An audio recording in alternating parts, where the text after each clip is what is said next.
when everyone was watching what was going on in Boston, everyone was just amazed when they shut down a big portion of the city. They had a moving target. They didn't know what was going on. What kind of an undertaking is that? How does a city even do something like that? That is a very large undertaking. It's usually done by multi-agency command. That's fire, police, and government working together to do that. It's very similar to what happened in Spokane last year when the two deputies were shot on the north side of Spokane. The entire region came together. We worked very flawlessly, and we were able to keep that situation under control. So it takes a lot of work. I mean, the more you train together, the better off you're able to do that. What are the challenges when you have a moving target like that, an active shooter in a place where you have public, people in their homes, people out and about? The potential for multiple victims. That is the greatest risk during those type of situations. You have somebody, we knew where our shooter was eventually with the shooting up north. In Boston right now, they have no idea exactly where this individual is. That makes magnifies that problem greatly. As soon as they identify where he is, it'll be a lot easier for them to be able to prepare and deal with that situation. Are you prepared to work? You're prepared to work with Eastern police as well, because they're dealing with university situations. Very much so. The one thing that I don't think a lot of people understand is Spokane County has a regional philosophy when it comes to emergency management. The Department of Emergency Management is a regional team. I'm the director of the Department of Emergency Management. I have a staff that works very much with the rest of the region, both EMS, public safety, fire. We train continually. This spring, we will conduct a full-scale exercise. We'll take over one of the local malls.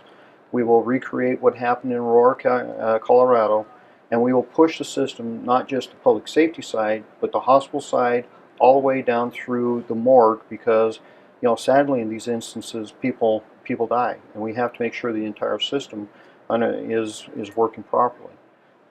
And I think sometimes we forget about the victims that happen in these type of tragedies, and our heart goes out to Boston and the families that are suffering, and quite frankly the entire city of Boston right now, because no one knows exactly where this individual is. When you hear about what has happened in Boston, obviously 9/11 kind of changed the entire game, but do you think that those events, most recently obviously Boston, has kind of changed the way you guys have to operate and the way you guys have to train to be prepared for some of these larger scale things? I think that really should have been explained, come to the forefront after 9/11. Sadly, we still have pockets of jurisdictions that don't understand that no jurisdiction can survive these things by themselves. You have to be able to work across the board and partner and do the things that you should be doing. Training is key. The more that you train together, the more you understand each other, the better off you're going to protect your citizens. And that's one of the things that, again, the citizens of Spokane, you can really take a lot of great comfort in the fact that on a monthly basis, the chiefs, both fire and law enforcement, and the sheriff sit down at a table and we talk about the issues facing this community. We work very closely together, and we do that because our job is to make sure our community's taken care of, and that's how we have developed that philosophy. Sadly, it's not that way across the United States. Some of the things that you guys train for are obviously not necessarily a terrorist attack. I mean, it certainly could be applicable, but are those same skills that you guys are learning and training on, can they be applied to the same types of situations here, whether it be just an isolated person who decides to wreak havoc, or a group of individuals, maybe even gang members or something to that effect? A mass incident is very much similar in a lot of respects. Planning for that, working through that issue, making sure that you have the systems developed to go to handle that is key.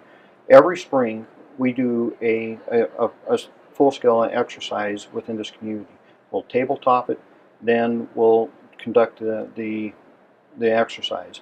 If you remember the Valley View fire, a month prior to that, we had tabletopped that entire situation. That gave us very much better understanding, and we understood how everybody was going to work, and we worked very well, and that incident went very well.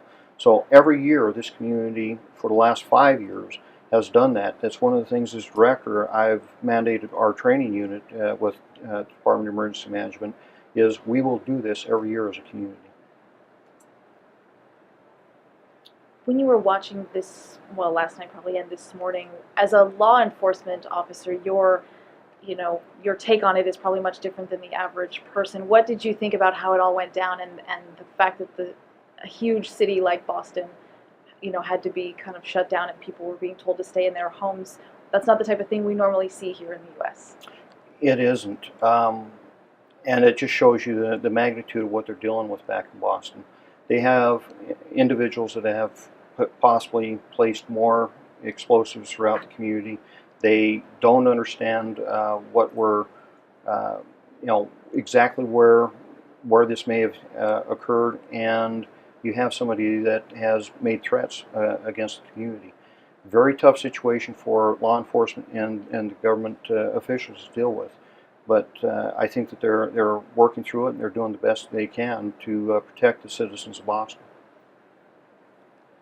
Lastly, for me, is what do you say to someone who says, we're not, we're in Little Spokane, we don't need to worry about these things?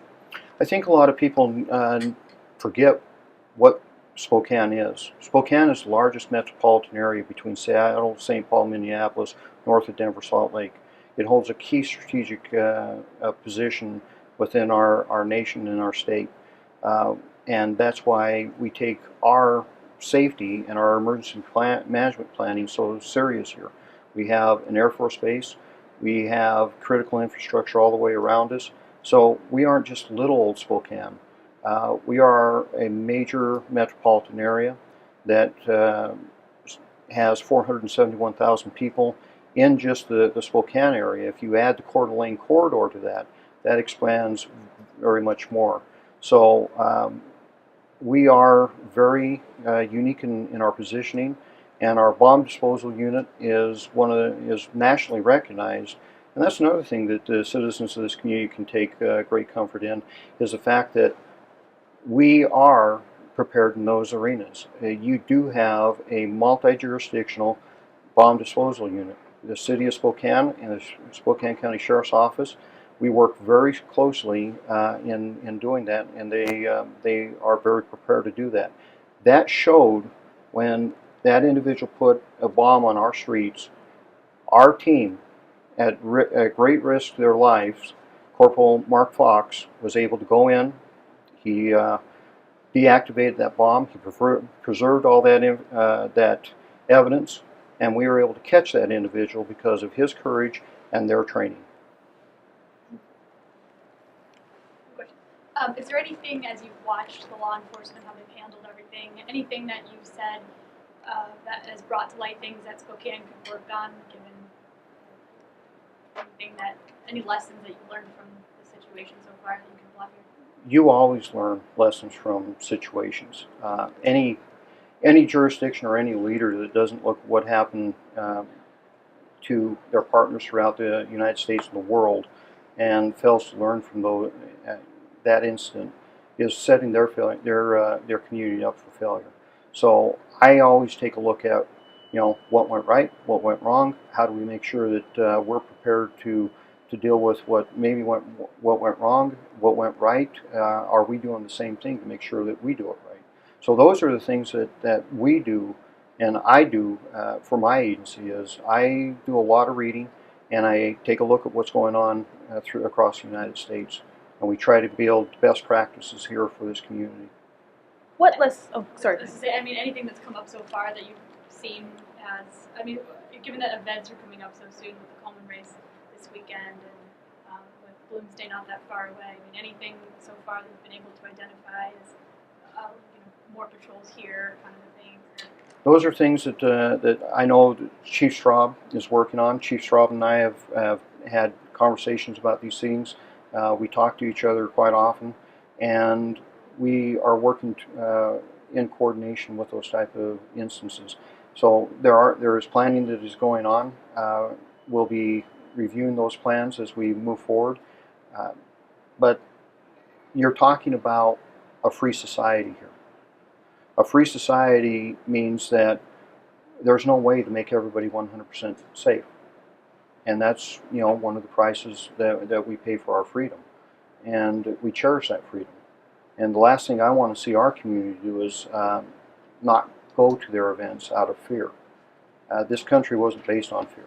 So we can work very diligently, but there's no way we'll ever be able to guarantee 100% that people will never be in harm's way. We can't do that when you walk out of the house. But we can make sure that we're doing our best. What lessons did you learn about the things that you guys did well when the deputies were shot last summer? And what things did you learn that need to still be improved? The things that we did well as a region is our coordinated response. We set up our incident command networks very rapidly, and we were able to control multiple scenes throughout this county very seamlessly. There are things that happen prior to the stop and during the stop that we're working on to make sure that we identify those weaknesses and we make sure that it doesn't happen again in this community. So I have an after-action report that is being created, and here very shortly I'm going to be talking about the lessons learned from the Charles Wallace situation. Any other questions? We cover everything? Okay. Thank you.